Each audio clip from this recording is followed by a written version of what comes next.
அன்புக்குரியவர்களே, ஆஃபீஸில் எப்போதும் ஒரு சில பேர் வெளிச்சத்தை போல பிரகாசமாக இருப்பாங்க. அதை பார்க்குற ஒரு சிலர் என்கரேஜ்மெண்ட் ஆயிடுவாங்க, ஊக்கமாக அதை எடுத்துக்குவாங்க. ஆனால் ஒரு சிலரோ பொறாமப்படுவாங்க.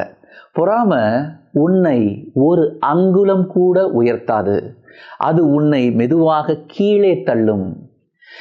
ஆனால் அடுத்தவருடைய உயர்வில் மகிழ்ந்து ஊக்கப்படுத்தும் பொழுது நீயும் அந்த உயர்வை அடைவதற்கு வழிவகுக்கும். அடுத்தவரின் வெற்றியை கண்டு நீ எரிவதை விட அதை எரிபொருளாக்கி கொண்டு முன்னேறினால் நீயும் பிரகாசிப்பாய். பிறர் வளர்ச்சியை கண்டு பொறாமைப்படாமல் அதை உந்து சக்தியாக்கி நீ முன்னேற முயற்சி செய். யாக்கோபுக்கு எழுதிய திருமுகம் 3 அதிகாரம் 14-16 உங்கள் உள்ளத்தில் பொறாமையும் மனக்கசப்பும் கட்சி மனப்பான்மையும் இருக்குமானால் அதை பற்றி பெருமை பாராட்ட வேண்டாம். உண்மையை எதிர்த்து பொய் பேச வேண்டாம்.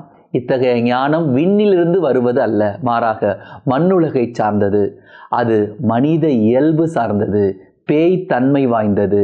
பொறாமையும் கட்சி மனப்பான்மையும் உள்ள இடத்தில் குழப்பமும் எல்லா கொடுஞ்செயல்களும் நடக்கும்.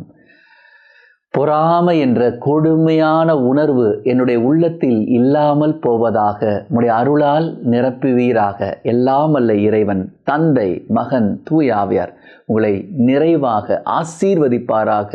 ஆமென். God bless you.